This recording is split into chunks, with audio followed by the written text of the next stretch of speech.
We have four lovely people here and myself, which I am pretty much the butthole this week. If you watch anything I do on LinkedIn. But we're going to start top to bottom. We're going to go Bryant Solomon, the CEO of Control Core, has a lot of experience in the general construction space. We have JD Whitaker, same thing. Control Core owns a $50 million GC, so we're definitely going to get heated with him. And we got Peter and Amy out of Arizona, and they are National Lean Service. They obviously do leans for everybody nationally, so I like them. GCs don't. And then you have me, Josh, the butthole. So we're gonna start off this thing with Peter and Amy. It's gonna be Amy though. She's gonna tell us a little bit of a how we got burned, a scenario of what happened, and then we're going to just chime in back and forth with things that happened. But please feel free to leave comments, put things in the chat. We'll pull them up on the screen. We'll talk about them. About 20 minutes in, we're going to go through a Am I the Butthole story, and then we're going to end this off with some mean tweets catered by ChatGPT today. So, Amy, if you could go ahead. Sure, thanks. So first of all, thank you everybody for being here and attending and willing to listen to, to us just kind of talk at ourselves for a little bit. What I want to make sure that I do with this story is we're not going to use any kind of names of actual contractors or projects. If you happen to know what it might be and are able to deduce what it is, please just don't put that publicly. We don't want to embarrass anybody on this or exclude anyone or get sued. Sued is bad. So one of the stories that I thought would be really good to start with was happened a few years ago. One of our clients was they still are an underground utility and do land prep, so the grading, the trenching on a large public project. So this particular project was actually a P3, so a public-private partnership. There was some private funding, there was some public land, there was name it, and this project had it. Well, anyway, the project gets delayed. And it was a pretty big project, and it got delayed. And the liquidated damages on this project were pretty high. And what caused the project to actually stall had to do with unfortunately my client. So my client caused the delay to the project, and because when it came to doing the underground utilities on this and the underground prep work on this, the boring didn't go deep enough. So the soil testers didn't go deep enough to be able to compensate for underground locker rooms and a gym for this particular facility. And so by not going deep enough, my client hit bedrock, and they hit bedrock pretty quickly. And when they did, that obviously altered the schedule. It obviously altered what equipment would have to be out there. The cost changed all of a sudden, and it caused almost an immediate delay to a very long-standing project that had tight schedule because it had to be delivered by a certain time because there were contracts, media, there was a lot of things that were tied into this particular build out, and it caused a lot of heartburn, a lot of issues. Well, then you get to a time in the project, because this was a P3, so you had some public funding. We also had some bonds that were involved because it was public land. Getting the bond was almost impossible. Our client ended up not getting paid because there was some litigation pending for the liquidated damages and for the some of the scheduling. They would breach a contract, and our client then had to consider their bond remedies. They needed to get paid. They were out quite a bit of money on this, and at the end of the day, the fault, in their minds at least, wasn't theirs. The fault was someone else's, or someone just not either boring frequently enough and definitely not deep enough. And the client ended up looking to their bond rights. They know there's a bond in place. The GCs on this project, it was a joint venture, had a copy of the bond. Well, because the payment wasn't coming, because now there's a bunch of issues on the project, they weren't willing to give up the bond information. Now, in most states, there's statutes that are in place that tell contractors, you must give this information. Arizona's no different. This is an Arizona project. Arizona's no different. The statute's pretty clear. It just says you must give this information if it's requested. Well, just because it's asked for doesn't mean it's given. I don't know how many times you guys have ever asked for something and it wasn't given in a construction job. Like maybe a signature. Or I mean, it's pretty normal, right? Especially with depends on when you ask for it. Is it before or after you had leverage? So The rainbows Yeah. and butterflies side or the other side? Yeah, yeah. Everybody likes to think like, oh, this project's gonna go according to our schedule. We're never gonna have a delay. We're gonna be perfect in this thing. And then immediately 2 weeks later, like you said, like that's pretty much every project, especially civil nowadays. Like, yeah, how do we crap out engineered drawings and make it happen, right? Well, yeah, and I think and for this one for the client, it was really something that they trusted on the surveys. They trusted on everything that was provided to them. They put that, oh yeah, we can meet the schedule. We have the equipment, we're ready to go. And then when they came to mobilizing and getting grant, I mean, it didn't even take very long before they hit that bedrock too. And then so, the rainbows and butterflies that Peter was talking about, that's what I like to use a lot when I'm training is, get bond information, JD, thank you, when things are good. You have to get the copy of the bond when things are nice. Everybody likes each other. We're still inviting everybody over for football on Sundays. Everybody likes everybody. But when you start having delays and people are starting to get upset and now people are already at the first phase are talking about liquidated damages is not a good thing for the health of a project, especially not for the payment of a project. Uh, anyways, we worked, I don't know how many calls we made. I don't know how many things we had to do to get a copy of that bond. And it came to the point where we weren't getting it. We had called the municipality to get a copy of it from the project manager because the general contractors weren't giving it to us. Because there's no if then. If you don't give it, well, then you can be sued or you're in breach or the only thing you're in breach of is the statute and there's really no ramification to it that I've seen, and I haven't seen any case law on this in Arizona that would say, you look, do this or there's a case. We can at least have a case. So if you're in the situation and you're willing to go to the mattresses and you're willing to sue someone for this information and it's not provided, get a decision. Please. I mean, if you get a decision in court, then at least something that can be used to reference, but it's a lot of money, it's a lot of time, and a lot of it can be prevented if you just get all the relevant information on a project early. I think I like this project because there's so many different ways that it went wrong, and there's so many different angles that you guys can discuss about Yep. how it went wrong and why it went wrong. So, like JD, you can talk about how it went wrong from the GC's perspective rather than the sub. Go for it. Yeah. Well, let me ask. It's kind of like a cliffhanger. Like, did they ever get the bonding information? Or No, is that we didn't. They had to sue. Here we It are ended up 4 years being- later. Yeah, I think I think it was in litigation for about 3 years. It was a big one. And it was a big one because of the things that were tied to this project. It wasn't just like a building and you have tenants that are waiting to come in. There was one tenant. And it had to do honestly with national media.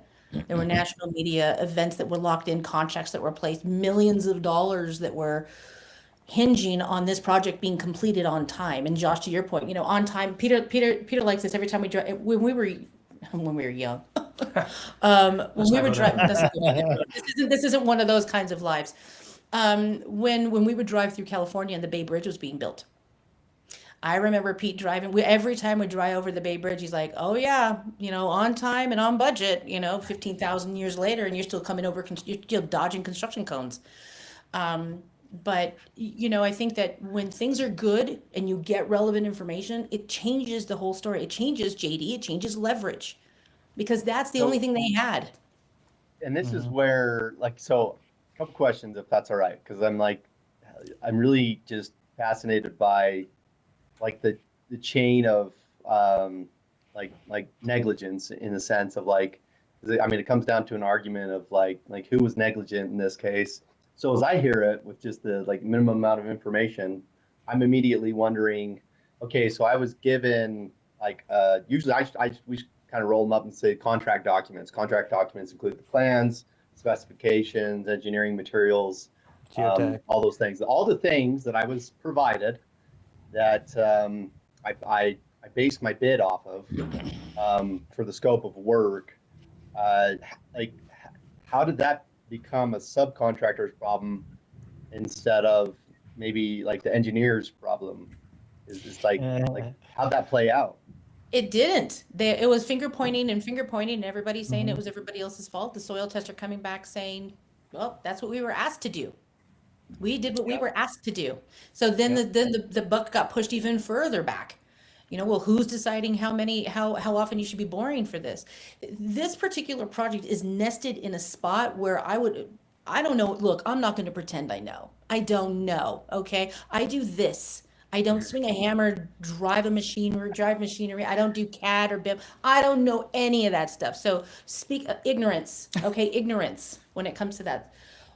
That being I think said, as a GC, like that is kind of like our primary, like you're like, okay, how do I establish a chain of communication so then when the things go wrong that can go wrong, like I've successfully kind of as much as possible avoided, like that I'm negligent.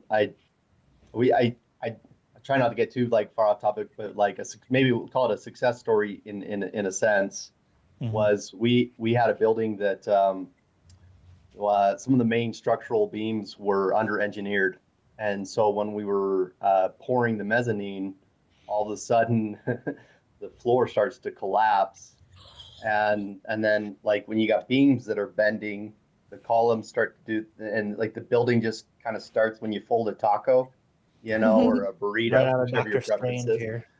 And gratefully nobody got hurt. And there was a lot of phases to this project, so that little section kind of stayed frozen for a little bit because then Mhm. insurance companies need to come do their investigation and whatnot. But long story short, there was a pretty clear chain of like, hey, engineering decisions, engineering information came from, through a contract, architect engineering with the engineer miscalculating, and then an insurance claim against, an errors and omissions, insurance policy.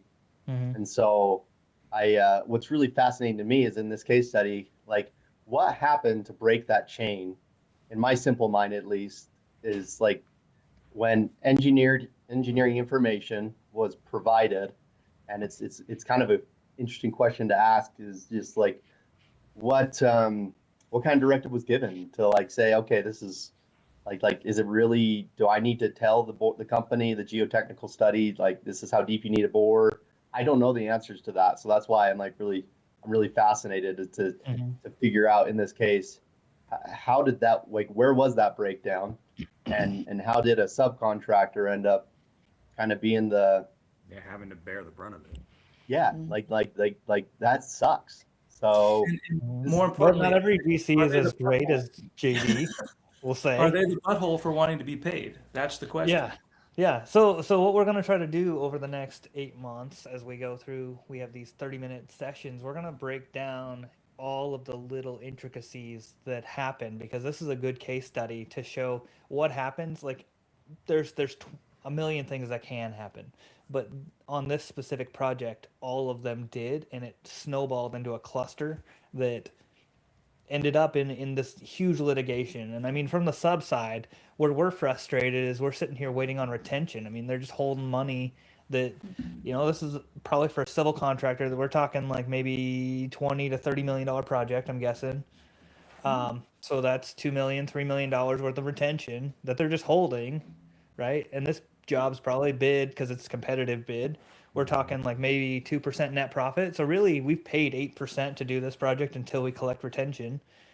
Now we have to go to the lawsuit because we have to protect ourselves because otherwise we're going to have to pay for this, right?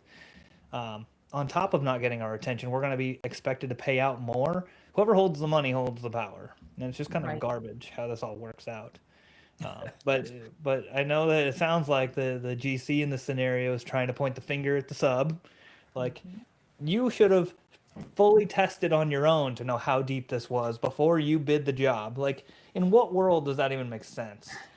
It JD, is was, that something that you standard do? no, Like, oh yeah, like before you start on site, before you bid me the work, go out there and do your own boreholes. Make sure that it's right. Who cares about the geotech? We can't ever trust them. Like, they're gonna hold you accountable to it. They're gonna write it in the contract, but like, good luck. That doesn't mean anything if it's their problem. that's a tough one, man, because like, and a lot of my perspective comes from, yeah, like hey, Josh, we'll have plenty of opportunities to fight, I'm sure, but in this one, like it's pretty, if I'm gonna have to admit it, at the end of the day, like I really am only as good as my subcontractors. Mhm. And so like this is kind of a scary one too, because if I as a GC was given, like just project design documentation from like a owner or an architect, like I don't know the details in that, but those are some of the more relevant questions in my mind I'm a GC, I'm stuck in the middle, and I'm like, well, dude, like as soon as I pay you, like now I'm stuck holding I've just Yeah, you're basically, holding it are you too. asking me to inherit your problem? Like at the same time, it's not fair that you're in Yeah. this situation either. But if they're the ones not providing the bonding information, that's just like a kind of mysterious element to this Poor form. drama series. But yeah, a lot of really interesting questions. Well, and I think you would assume that if it wasn't my issue, if as the general contractor, as the person holding the bond, if it wasn't me and I'm confident that it was not my issue, here's the bond. Here you Yeah. go. Because sureties Right. are good at this. This is what they do. They're not just sitting there playing rolling the dice and thinking, well, I think this could be the issue. They're doing the investigation. They're making sure that it's correct. But if I have nothing to hide, I'm handing it off. I'm like, here you go. Now, does that mean, is that going to keep people from from falsely trying to claim against that bond? No, people are going to do that, but they're going to do it anyway. They're going to either file a lien on it when they shouldn't have done it. They're going to do a bond claim when they shouldn't have done it. That happens all the time. All the time. I can't tell you how many times my team is one of the two teams are telling people, please, you shouldn't lien this. You please talk to an attorney. Please talk to an attorney. Please talk to your attorney. And guess what they don't do? Oh, I talked to my attorney. No, you didn't. Okay, because there's not an attorney on the planet that would say to do what you're about to do. And if there is, get their errors and omission insurance now, okay? Before you end up in the same situation you're in right now, where you can't defend what you're doing. If you can't defend what you're doing, then what's the point? To wit, if I have nothing to hide, I'm gonna be like, here's my bond. I know it wasn't me. I am confident this wasn't me. You want to go after it? Good luck. I'm going to rely on the surety to do their job and say, yes, you are entitled to this, or no, you actually are in breach of contract because of this, and this reason. That's what they're going to do. Or they'll go to arbitration. But then you have experts being able to pick it apart. I wonder, and I don't know the answer to this either, but like I know the insurance claims, there's always the concept of subrogation. And so I'm just kind of wondering, like sometimes we assume that like that if I provide bond information or there's a claim against one of my insurance policies, that automatically like I'm going to be somehow penalized by that. But I think that after having to work through at least a couple of insurance claims, like I've learned that, well, like the burden of defense, like that's part of what I pay for in my insurance premium. And so I'm a lot more willing to share information with the insurance adjuster, like at least ones that like represent us, and give them all the information that they're going to need in order for them to really like make a great defense in my behalf. It's legal. I don't know if we want to call it counsel, but it's basically some form of defense or representation that I've already paid for with my premium. And then also understanding that even if like for whatever reason a claim gets paid, like, and I don't know this, I'm like, I know for insurance, but not for surety, but like, do they get to go back and actually continue to figure out who was negligent and make a claim against them or something? So that would be an interesting thing to research, find out. Maybe it's state specific, but understanding kind of how like when the crap hits the fan, or maybe like like where is downhill, who's everyone downhill, and knowing that you're like, I'm just in the middle, maybe I don't need to be stressing out so much about this, because it's going to end up eventually kind of probably a fight between two different surety companies or two different insurance companies at the end of the day. So it's been my experience whenever we've had some messy situations with insurance claims against our GL policy, because we were the GC, and then usually I connect them with the sub that was responsible for the negligent work, and then hopefully they've got good insurance. And so that's why it's important to always keep your certificates of insurance updated. I'm starting to go a little bit off track. What's that? No, that brings up something. One of the next Yeah. sections, just So talking I'll about like stop you have there. I'm to starting have your to insurance. talk too much, but these are the things that are rolling through my mind. You're good. We're gonna roll on to the Am I the Butthole story, but before we do that, like I know y'all want to just have just a final like what your thoughts are moving forward with this project. Because Brian, this is I think the first time you've ever even heard this. Yeah, for me, just what I think about obviously the amount of money that's been lost from the subcontractor and all the lessons learned. The couple of things went through my mind as Amy was telling this story. I was like, there's only so much trust but verify that you can actually like perform on a job, right? So like when they're saying, well, subcontractor, you should have been the one that's, gone out and done your own testing. It's like, well, this whole concept of trust but verify is just not like you at a certain point that just doesn't work. It's not scalable because here's how many different things on a construction job could go wrong, right? So every single subcontractor has to remember every single thing that like could potentially go wrong. But then on top of that, like how has this changed this particular utilities guy now? Like what does he do differently because of this particular event, for Right. good and for bad? Basically, like this type of incident and this type of behavior results in a lot of the interesting navigational cultural issues we have in the construction space because this guy got burned really really really bad. And so and maybe this will be kind of the end conversation, after we've kind of dissected this whole project is like, okay, well now how, what's the behavior change?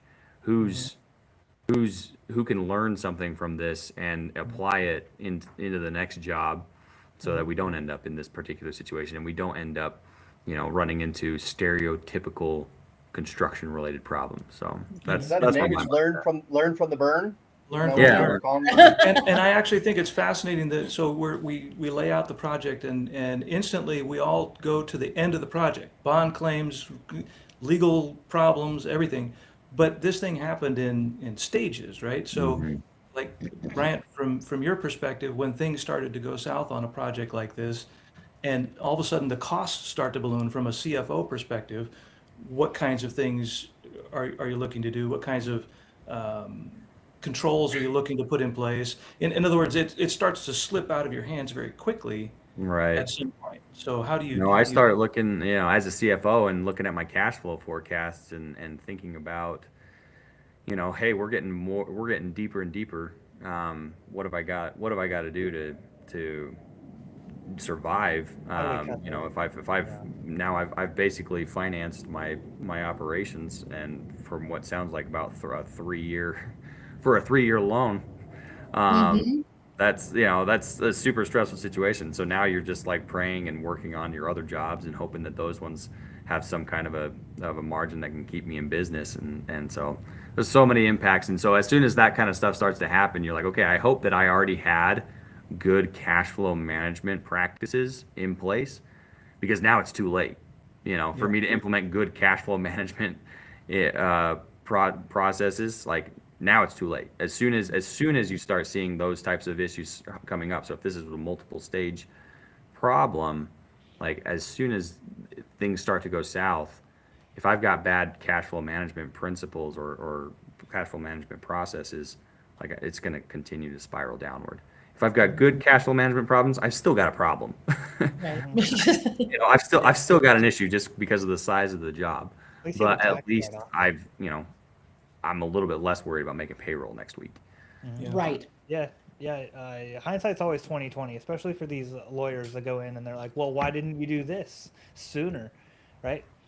So that actually ties perfectly into today's "Am I the Butthole?" which is our favorite segment, guys.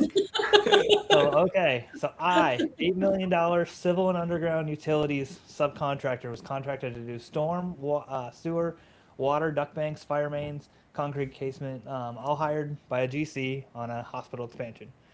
About like a $3 million project. New patient tower, central plant upgrade tying into live utilities for an active hospital. The subcontract is pay when paid with 10% retention. Pretty standard, right, guys? Progress billing, AIAs, conditional lien waivers, change orders with written directives prior to work. 2 weeks in, immediately hit existing utilities that weren't on the drawings. Immediately had to halt work, let the GC know, see if anybody was affected. Turns out it was a fiber line that had to get rerouted because the hospital could not lose service. We were told in an email from the superintendent to proceed with work on T&M, get it done ASAP. Does that sound familiar, JD? I say this You ever do feels that? familiar. Right? But only verbally. Like, don't do it in writing.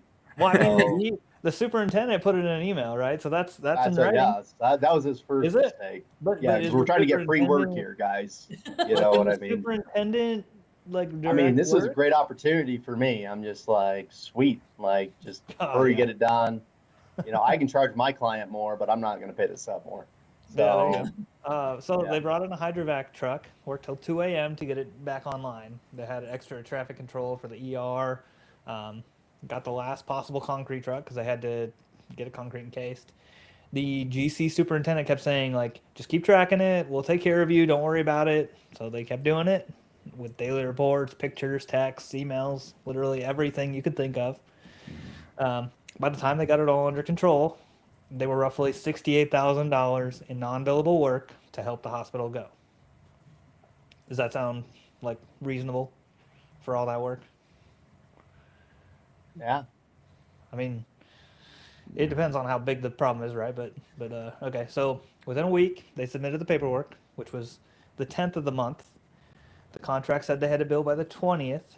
So they billed for the change order, even though it wasn't approved, because they needed the money. They paid $59,000 in payroll, concrete, hydrovac, all the material, everything to get the hospital back online. So what does the PM do, JD? What I told him to do. Just Like, reject no, he the probably rejects the billing, right? Because the owner hadn't had the CO. Yeah. So they're tight on money, but what can you really do? We're tied to the contracts, pay when paid. We'll just use our line of credit. Which I don't know if you've ever had to dip into a line of credit, JD, being a GC. They had to dip in their line of credit and get caught up. Project's going smooth, no other issues. So then they get to the next billing cycle. And in the sub meetings, every month, the CO continues to be glossed over. As it's in the owner's court, we're just waiting to get it approved. It's being escalated up their chain of command because it's over $50,000, right? So VP has to sign off on it. All these different people. They tried to bill for it the second month as well. The GC PM rejected it again, right? It's not approved. That makes sense. But the PM at least enlightened them a little bit. The client is good. They always pay for things. They're good for it. Just keep going. We like working with you, right? All the sweet things, like Peter said, the sunshine and rainbows, right? Okay, this is a national GC, right? Like I've always wanted this work. I've always wanted to do that kind of thing. I'm adding that part in, but like that's how people talk, right? That's how Amy. That's what Yeah. people tell you, I'm sure, Yep. because that's what they tell me. Yes, I've always wanted to work with this person. I worked so hard to win this project. You have no idea, Josh. I just need to have a good relationship. Mm-hmm. And so they keep doing their work. The cycle continues for months until it comes to a head. So this is apparently where it gets juicy. The project stalled in month 4 when the owner wanted to redesign the work, the tower, and remove part of the scope that they had been billing against per the GC because they couldn't get the change order approved. So they started billing into other line items just to keep on top of their money. Has that ever happened, JD? Have you ever had a PM allow that? Dude, we done way dumber than that, but it still sounds. All right. It still sucks. All right. Yeah. So it ended up turning into a screaming match because they couldn't bill anything that month, and they wanted a credit back for the new work. And it turns out the GC hadn't even submitted the change order to the owner the whole time. Oh, yeah. That doesn't sound familiar at all to Turns- anybody out there in the world. Never heard it. No. It turns out they were the sister company to the engineer of record, and so they were trying to save face. I immediately contacted my attorney and sent the notice of stop work and notice of non-payment to the owner. The GC is now livid and is making our life a living hell for trying to close out this existing CO and repricing the revision. Am I the butthole for involving the owner? What do we do here, guys? Is that a good one? That's a great one. It's- That's a good one. Does that stress you out? Do you guys I just guess have it would depend on what's more important. The relationship isn't between the subcontractor and the owner. The relationship's between the GC and the owner, which is obviously why they were upset. But but from where I sit, obviously, which is trying to help contractors get paid, there's what's more important, the relationship that you don't have a tie to, or your money, your payroll. You know, Brian, to what you said earlier, I've got bills to pay. I have people that I need to pay before. You're not gonna have a job if I can't pay my people, and I can't pay my people if you don't pay for the job. So I've seen a lot of but to the opposite side of that, I have seen subcontractors be asked to file liens on behalf of general contractors, so the general contractors can keep their relationship with the owners. So are you the butthole for inviting for? I don't think so. I don't. If all else fails and you're forcing the hand to go to someone who's actually pulling the strings, not in my opinion. That's not at all. You have to get paid, right? I mean, You have like to get paid. Yes. we're I got bills talking to pay. 68 grand. I mean, 59 if you pull it out of pocket. But Well, still. Brian, what do you think? I think What would you do? ultimately, like, as soon as somebody is just no longer truthful, like I lack some compassion for, like, if I told someone that this really was the case, and I said, yeah, we're working our way through, the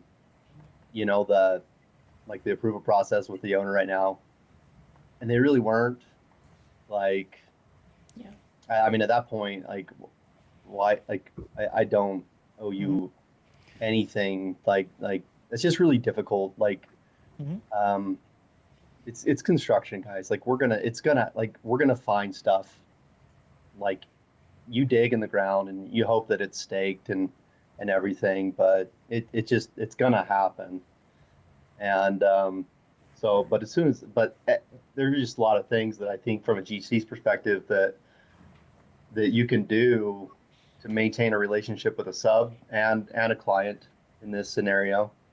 Some things pop in my mind is, like, if I have a sub that's genuinely, like, doing a good job documenting their time and materials, like, this is us. We're a little bit, I admit, like, we're a little bit different.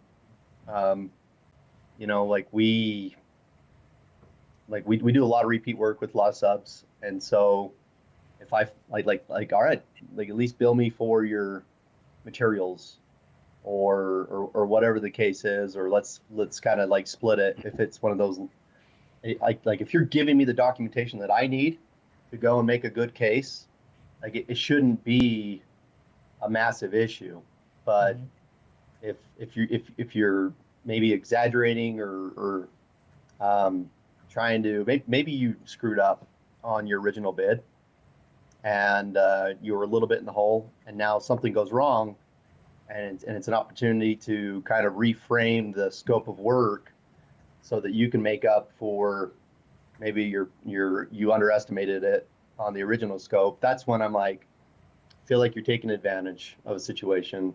And so I always tell, like, our PMs, our estimators, like, dude, I know that you get sick of trying to, like really document and break down the original bid. Don't just say, hey, here's everything, materials, labor, whatever. And we get subs to get upset, and they're like, well, I don't need to tell you what my material is or my labor is. And I'm like, I don't care that you're making a profit on your material. I want, like it was a good bid, but here's what happens is when stuff changes, I got to know, in order to be fair and honest, we got to know where we started originally. So if an owner makes a decision or change, like a scope changes, we got to know what got changed. There's only one way to do that. You got to document what it was originally, and then we can work from there. And so Um, yeah, man, change order management. Yeah. It's Well, so let's much light fun. this candle then. How do you guys feel about pay when paid contracts with change orders that aren't even submitted? Is that is there a limit on how long you should wait for pay when paid when the GC maybe they hold your pay app for 2 or 3 months? I What do you do We're then? Utah based. Like Utah's not a pay when paid, so I can't make that claim.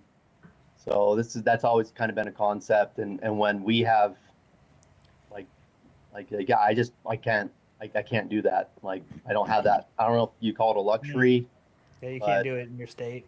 Amy, no, I contracted. If you legitimately did the work, like it puts the pressure on me to work out the issues with the owner or the bank or whatever, Mhm. because I owe you money at the end of the day. Yeah. The hard part is, I mean, I see this a lot. I want to know, Amy and Peter, your side, because I see people Right. putting in pay apps. Maybe it's only 5, 10 grand, but then the GC's like, well, I don't want to do the paperwork, or I'm on vacation, I don't meet the deadline, whatever the crap is. And then, 60 days later, they still haven't been paid, and they're like, oh, well, we didn't submit your pay app. Go ahead and resend it to us. Like, how fair is that, Amy, Peter? Like, what do you guys see? Well, it's funny. I actually attended a class yesterday on contracts, breaking down contracts. They talked about, pass down clauses and flow through clauses and everything. And one of the things they talk about, and every time that it's talked about, is the pay when paid, pay if paid. It always comes up because there's two of them, right? There's pay when paid and pay if paid. Arizona has actually done some changes with the registrar of contractors to address, I want to say it was pay if paid, and if everybody's on this and they're knowing it is the actual other one, you can let me know. It's one of the two, and I'm pretty sure it was pay when paid. I think pay if paid or one of the two is still in line. But the way that it hits, every attorney that I've heard in these trainings, and this isn't me giving legal advice at all, I've heard this in trainings with plenty of other contractors. It was as recently as yesterday is redline.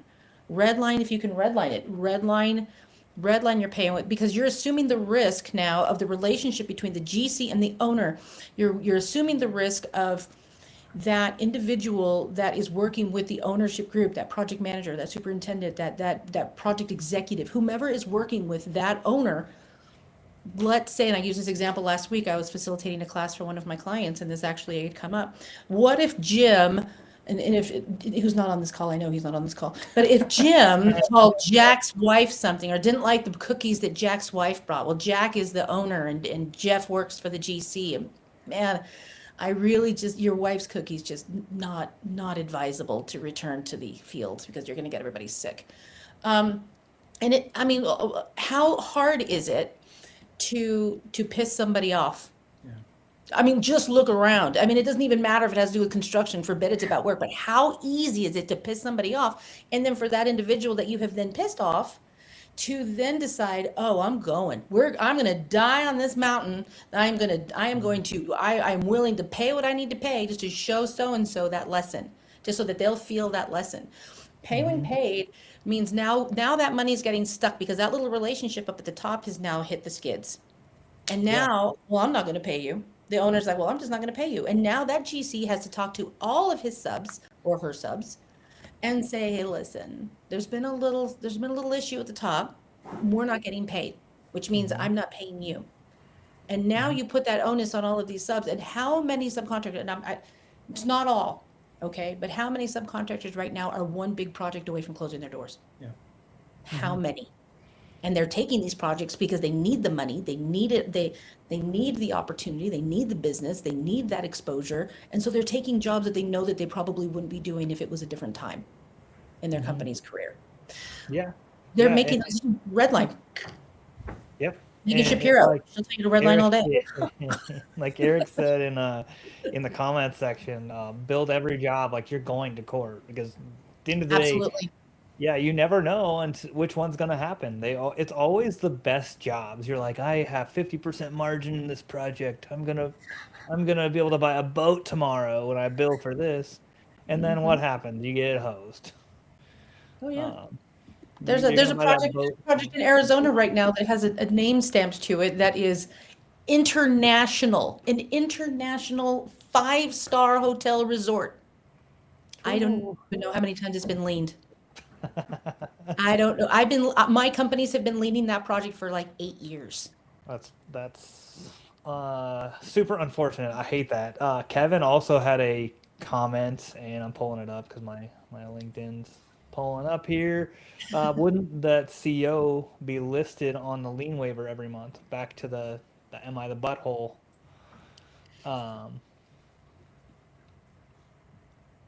But yeah, it should be. It should be listed on the lien waiver, right? Yeah, if he's submitting it with his pay app, like Yeah. if he's being proactive and putting his lien waiver with his pay app. Yeah, Then- but how many JD, you probably know this. How many subs actually fill out their lien waivers the right way? That's, that's why I said if he's submitting his pay app, right? Like 1 out of 10, maybe 1 out of 100. Like, what's the ratio here? Yeah, we just quit asking them to do it. We just do it for them, and we say here. At some point you're like, this is like you're just a hindrance to yourself. Just Like- it's almost less work, in my opinion, like from a GC's perspective, to like for me to go and check all the like lien waivers and confirm if they're right. I'm like, it's more work. Like I'll let me just make the lien waiver that I know that I can give to the bank, because maybe some people don't realize, but like we get held hostage a lot of times by the bank to provide lien waivers. And so when I've got $1 million draw and I literally have a $5,000 lien waiver that's like wrong or something like that, now all of a sudden I've got $1 million held up because of just One some payment. stupid little like maybe the invoice was listed incorrectly or something. And so I'm a control freak, and so I take complete control over documentation that's going to stand between me and my money. And so like we've just found ways to be more efficient in generating lien waivers and then sending them out to the subs and collecting signatures. So that's how we've addressed that. I love think that that idea. brings up an interesting point, that the payment chain is so much larger and longer than most people think. So Josh, if you're contracted with JD, you're just getting paid from JD, and that's all you're really worried about. But he's got to worry about the owner, and the owner's got to worry about the bank, and the bank has to worry about whoever the bank has to worry about. And when we often hear, well, I didn't pre-lien that project because I know the GC. I've worked with them before. Well, that's wonderful. They might be great for you, but Trigger. you don't know who's, like to Amy's point, whose hand he's shaking, and so on and so forth. And that payment chain goes farther up the line. So you always have to protect yourself. And I think to answer Kevin's question too is, yeah, if you're putting it on your lien waiver, and it should be on your lien waiver if you're using the Yeah. pay app to kind of pile on what Brian was saying. Yeah, absolutely. But that doesn't preclude them from the rejection. So at the end of the day, this isn't the problem of whether you're doing anything right. It's whether or not the GC in that position is accepting it. And if you have a nefarious situation where the GC is claiming that they've sent that to the owner, and then you find out that they haven't, and you bring that all back to, well, does that make me in the wrong? Does that make me the problem child? Listen, sometimes the squeaky wheel gets greased. And sometimes that's the only way to do it. When all else fails, when you've exhausted everything else, look at what your options are. What can I do? I'm not going to work with this GC again. If I'm a subcontractor, I'm like, look, okay, it's been real, it's been fun, but it ain't been real fun. I'm going to go ahead and walk away from this relationship. Yeah, I'm going to email everybody. I'm going to let the owner know I haven't been paid. I'm going to let the lender know that I haven't been paid. That's just me, though. I don't have to worry about the relationships. This is going to come down to the owner of the contracting firm, the sub firm, and the GC in that relationship, and whether or not what's going to happen from there. But that's just me. I'm a slash and burn kind of gal. You're gonna do me wrong, I'm coming after your ancestors. There's not going to be a stone unturned. It's true. And we're gonna touch into all of this the next several months. So we're gonna hold off on a little bit of that. But yeah, it gets intense, especially because it's a lot of boiling the frog, right? Yes. Like this am I the butthole story that we read. Like it's next month. Well, it's next week. Well, Monday. Well, Tuesday. Like that's how it always happens, and that's why it's easy for lawyers to be like, well, why didn't you do this? Like, well, because like there's a lot of tension on site because I have to deal with this every single day. And I asked, and then they gave me an answer. And like, what am I supposed to do? Ruin the relationship immediately? Like, yes, you should. But anyway, we're gonna end this. I saw Amber commented. She said, "Is this going to be available on a replay?" Yes, it will, Amber. You can feel free to watch that. And anybody who's going to, if you miss any of the next sessions, you can always find them on. I have it on YouTube. It's going to be on our LinkedIn, obviously. Appreciate you guys joining in. But before we go, we got mean tweets. JD, do you know what a mean tweet is? Yes, I've heard of them. Okay. It's usually like me and Bri having a normal conversation, right? All right. Well, we're going to start with JD. JD, Oh, I would didn't you know I was read? getting roped into this. Would you read this ChatGPT mean tweet of yourself? JD has proved you can be both helpful and overly long-winded in a very organized way. I don't see anything mean about that whatsoever. So, Painfully Spitting the accurate. truth right there. Spitting the We truth. love you, JD.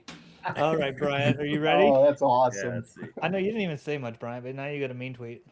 The way Bryant celebrates roadmap updates, I'm surprised he doesn't throw confetti every time someone categorizes a bill correctly. Well, that's a very nice way. I get excited about updates. So ChatGPT knows you so well. Thank you to Morgan and Caleb behind the scenes. All right, Amy, Peter, which one of you guys want to go first? I'll go first. Okay, Amy, here you go. Amy runs meeting like a NASA launch. If you're 30 seconds late, you're legally in. Listen, Caleb. I don't want to hear this. I know exactly where that came from. Oh, the good one. I'm Peter. sorry. Okay, I'm sorry. it's anonymous. It's anonymous, Amy. Sure, Caleb. This quick example comes with a framework, a legend, and a moral. Wow, I feel so seen right now. ChatGPT knows us so well, guys. Sounds like JD and Where's yours, Josh? All right, guys, I don't have one because they're. No, I'm just kidding. Does that mean we get to roast you? Okay. He says he only watches 4 things every week. Does that include how many times he can say cash is king in a single post? All right. I feel seen too, guys. Don't worry. That was a pretty good one. That's pretty funny. I'm gonna have to. We're gonna have Nikki Glazer or somebody else. If Yeah, you I guys was have gonna any say, mean I think tweets, that we can- feel free, send them to Caleb or Morgan direct message, or you can send them to one of us. We'll put them in for next time. If you have an Am I the Butthole story, send it to Josh at constructioncfo.net. I'd like to not have to use client stories. I'd like to use your stories. And again, we're always going to keep this nameless, faceless. We're never going to throw anybody under the bus. We don't want legal Unless you ramifications for specifically want to send a mean tweet and like you genuinely need us to know that it was you that sent it, that's totally fine. If you put a mean tweet out there, I'm gonna actually name who does these. These are all ChatGPT. Jeez. I've seen that. They'll put little Says it next screenshots of time. the whole thing. Yeah. Yeah. Yeah. Well, I'll get better at this. This is my first time running River, but thanks guys for joining. It was a lot of fun, as Amy said. But you guys got anything you want to say before we go? Nah, man, this Right. is No, great. you're good. Thank you. Thank you for Drive it joining. like you stole it. Hell yeah. Yeah. Heck All right. yeah. See you guys next week.